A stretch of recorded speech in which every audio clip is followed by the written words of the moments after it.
Ito ang inyong Regional TV News. Oras na para sa mga balitang hatid ng GMA Regional TV mula naman sa Luzon. Kasama po natin si Chris Zuniga. Chris? Salamat, Connie.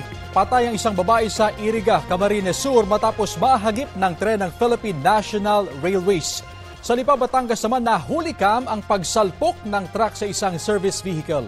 Ang mainit na balita hatid ni Russell Simorio ng GMA Regional TV. Tinatahak ng service vehicle ang highway sa Lipa, Batangas nang biglang masalpok ito ng kasunod na truck. Pumailalim ang service vehicle na nasa unahan nitong truck. Batay sa investigasyon, nagkaproblema sa preno ang truck na may kargang buhangin. Considering na medyo mabagal lang talaga yung takbo, so sa bigat din talaga ng sasakyan, so yun talaga hindi na nakinaya ng preno niya. Siguro nag-loosen. Ang driver ng service vehicle nahirapang mailabas dahil sa pagkakaipit. Ang dinadaing lang niya yung chest part niya, so meron siyang mga minor scratches sa kamay. Nagdulot ito ng mabigat na daloy ng trapiko. Nagkaroon na po sila ng settlement na wala ng kaso. Provided po na i-provide nila lahat ng pangangailangan at mapapalitan yung sasakyan. Sinisikap silang mahingan ng pahayag ng GMA Regional TV. Nasawi ang isang babae matapos mahagip ng tren ng Philippine National Railway sa Barangay San Nicolas sa Iriga, Camarines Sur. Ayon sa anak ng biktima, natisod ang kanyang ina noong tumawid sa riles. Sinubukan pa sanang itayo ng kanyang kapatid ang biktima pero nahagip pa rin ng dumang rescue train ng PNR na patungo sana sa Pulangi, Albay. Tumila po ng biktima na nagtamo ng malalang tama sa ulo. Hindi si mama daw parang na hindi na nakakatayo yun na ano na lang po ng tren. Na ano daw yung nahagip ng gulong tapos umikot si mama na kaladkad pa po. Sa investigasyon ng pulisya, hindi raw napansin ng biktima ang paparating na tren.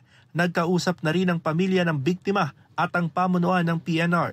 Pagka po may papalapit na pong tren ay wag na po nating persahin pong magbalyo pa or mag-cross po kasi delikado po yan talaga. Sinusubukan pa ng GMA Regional TV na kunan ng pahayag ang PNR kaugnay sa insidente. Sa Kalasyaw, Pangasinan, sugatan ng isang babae matapos pagsasaksaki ng sariling ama sa loob ng kanilang bahay.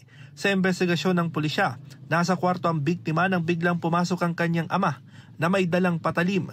Nakatakbo ang biktima at agad dinala sa ospital sa tulong ng mga kapitbahay. Kasi halos hindi na umuwi kasi yung anak na ayun doon na yung naging ugat ng kanila.